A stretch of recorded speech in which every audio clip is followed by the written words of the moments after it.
was never into Disney. Don't get me wrong.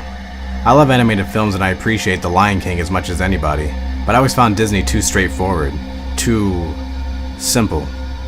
Instead, I love what my mom unfairly calls off-brand cartoon movies, particularly Don Bluth films. All Dogs Go to Heaven was my all-time favorite. Then there's The Land Before Time, A Troll in Central Park, The Secret of Nim, and even Rockadoodle. I'm not saying they're objectively better than Disney, but I do prefer them. My appreciation for these animated movies comes in handy in my new job. I'm a home health aide for adults with disabilities. My clients are considered violent and dangerous, but I haven't encountered a serious situation yet. Other aides have been pinned to the ground, beat up, slashed with broken glass, and worse. I only started in January though, so I'm sure my time will come. I spend most of my time with two clients, Caroline and Mark. They aren't related, and in fact, Mark cannot stand Caroline. I'm still not sure why the company put them in the same house. Mark is very difficult. Caroline can be, but she's only been sweet toward me. She had a horrific childhood, but in addition to serious mental disabilities, she suffers heavily from PTSD. She comes off as deceptively extroverted, but has trouble speaking intelligibly and gets hostile when caregivers can't understand her. For some reason, though, I never had any trouble deciphering her words. I guess that's why she grew so attached to me so fast. On my very first day, she pulled me aside and insisted I put her Secret of Nim VHS in the player. I couldn't help but notice it was in bad shape. So were the rest of her tapes. It's not her fault. She takes excellent care of them, but years of constant use and endless humidity have taken their toll. That means she likes you, Jess told me. As the main assignee to the house, he'd been tasked with training me. He's 3 years younger than me, but took this job out of high school and never left. We're lucky to have him. He's always calm, kind, and on top of everything, even though this type of work is notorious for employee burnout. As Caroline and I watched Nim, the constant static, fuzz, and frame flipping made me wince. And all of her tapes were like that. None played well, and few had anything approaching a watchable picture. I pulled Jesse aside at the end of my shift and asked him if I could buy Caroline more movies. It's against the rule to just give them stuff, he said, but maybe we can make an exception. I'll ask. Mark ambled over, planted himself in front of us, and stared. He was loud, of course. It was his house, after all. Hey, Mark, Jesse said. Want to join us? No. Mark spat contemptuously, looking disgusted. What are you really doing? Are you going to fuck? Nah, never on the clock, man, Jesse answered. Mark looked puzzled for a second, then grinned. That was funny, dude. His smile dissipated into a critical sneer. Leave some room for Jesus, guys. Then he stormed away. To give an idea of what it's like to work with Mark, let's just say that's the least offensive interaction I've ever had with him. I know it's unkind, but that's why I prefer working with Caroline.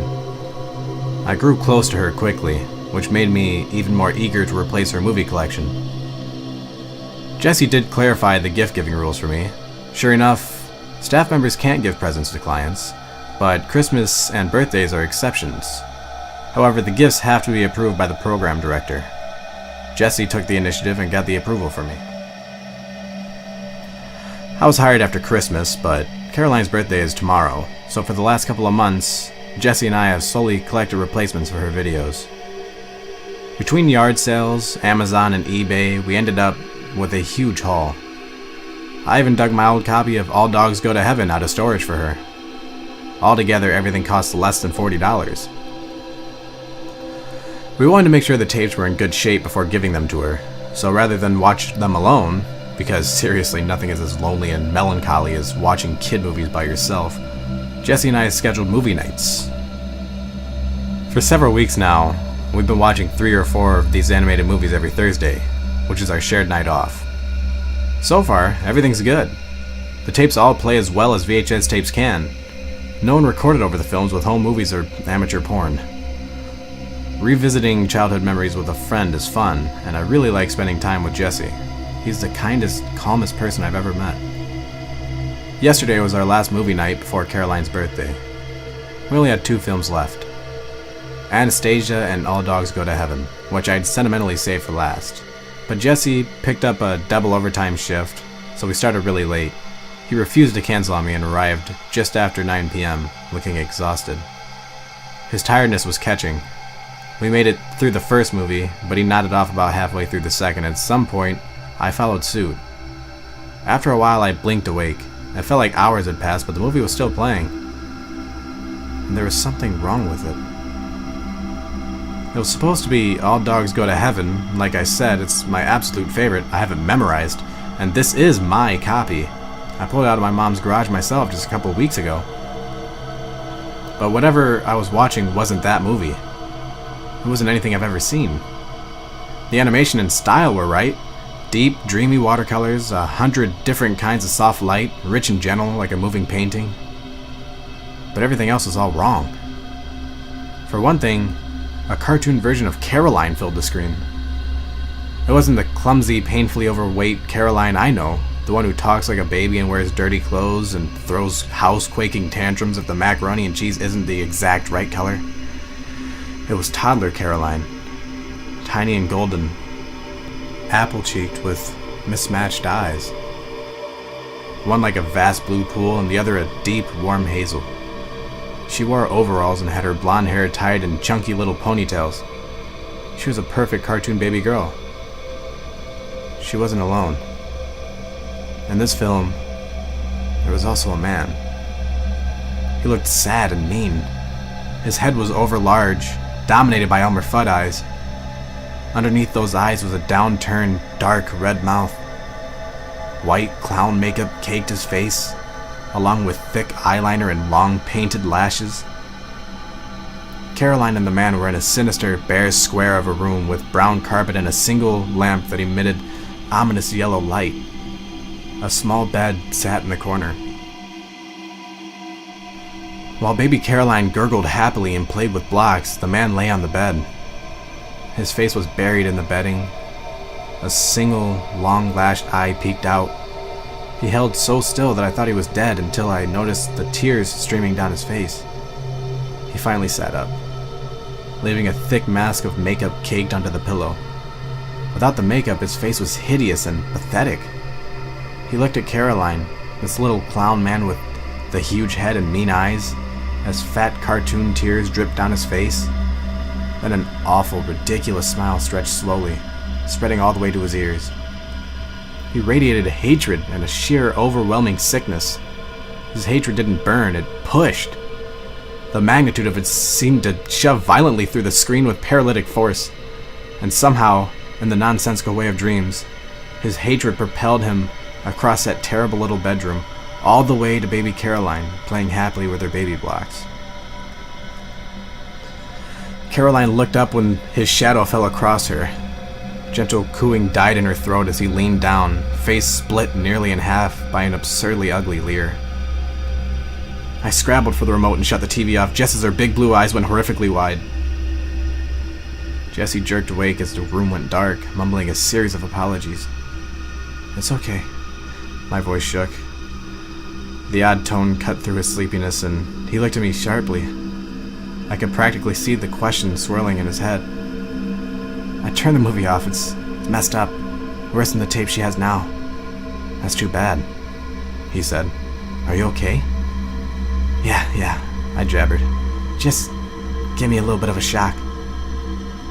He watched me for a moment longer, then stifled a yawn. "You should probably go home," I said. "You had a long day. You don't need to worry about this, too." I wanted him to go. Needed him to disappear while I figured out what to do with that tape. It was still running. The timer kept ticking by on the VCR display. I prayed he wouldn't notice. He obviously sensed something was wrong because he didn't want to go. Luckily for me, he was exhausted, so he gave in and left pretty quickly. Once I was alone, the apartment felt cold, empty, and far too big. The VCR was still running. I stared at it, trying to figure out what I'd just seen. Maybe the tape was just a terrible joke, the resemblance to Caroline nothing but a coincidence. It's easy to spoof old school animation these days. The simplest, most rational explanation was that some sick fucker had made his own disgusting cartoon porn distributed somehow, either on accident or to purposely mess with people's heads. On impulse, to put my mind at ease, to conquer my fear, and most of all to calm down, I turned the TV on. No more Caroline, thankfully. But it was playing another unfamiliar animated film. The familiar dreamy color palette composed an idyllic scene. A dark-haired boy sitting on the edge of a lake. It was sunset. The world burned gold and orange and gentle red, contrasting with the stark black shadows of trees and hills and a small house across the water. I knew this boy too. He was a lot older than Caroline. 10, maybe even more. But slight and rangy, with prominent bones and hollow cheeks. A short, brutal-looking scar marred the top of his cheekbone. That scar, that face, and of course his hair, overlong, falling in ragged waves nearly to his shoulders, were instantly recognizable. It was Jesse. He leaned down and traced his fingers through the water. Circles fanned out, slowly spreading to the other side of the lake. When the last circle hit the opposite shore, the scene shifts back to Jesse right as a pair of overlarge hands slid onto his shoulders. His face hardened for a moment, then became disturbingly blank. He stood and followed the newcomer into the trees. In a clearing, all rendered in lush pastels and rich painted hues, was a small, horrifically dismembered body. Little Jesse choked, turned, and threw up, spraying the grass with vomit. The corpse was in tatters. Ribcage split open like an oven roast under a face that had been peeled of flesh. A single green eye, already clouding up, peered blindly at the canopy overhead. Little Jesse tried to run, but the killer caught him by the arm, twisting savagely, and dragged him back to the body. I couldn't take anymore and shut off the TV again. It's gotta be a joke or a mix-up. Nothing else makes sense. Cursed videotapes are bullshit in the first place, and cursed, ridiculously awful tapes about people I know? Come on, it's a sick, stupid prank. But it's getting to me just the same. I had nightmares about Cartoon Caroline all last night.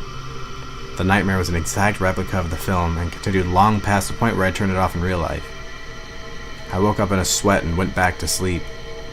But I had the nightmare a second time. I'm stupid, so I tried to go to sleep one last time and of course suffered a third replay of the nightmare. I woke up for good at 4 a.m. and haven't gone to sleep since. I called into work today. It was shitty, but I'm exhausted and afraid to be around Caroline. Seeing Jesse also scares me. He's too perceptive and bullheaded when he wants to be. He already knows something's wrong and I don't want to deal with his questions. I did destroy the video. Tore out all the tape, shoved everything in the trash, and dropped it in the communal dumpster. So at least it's gone. I hope the nightmares follow suit. Tomorrow is Caroline's party, so I'll go into work no matter how sick or freaked out I am, but I'm not looking forward to it. I can't stomach the thought of animated movies right now, but I already know she's going to be watching them all day long.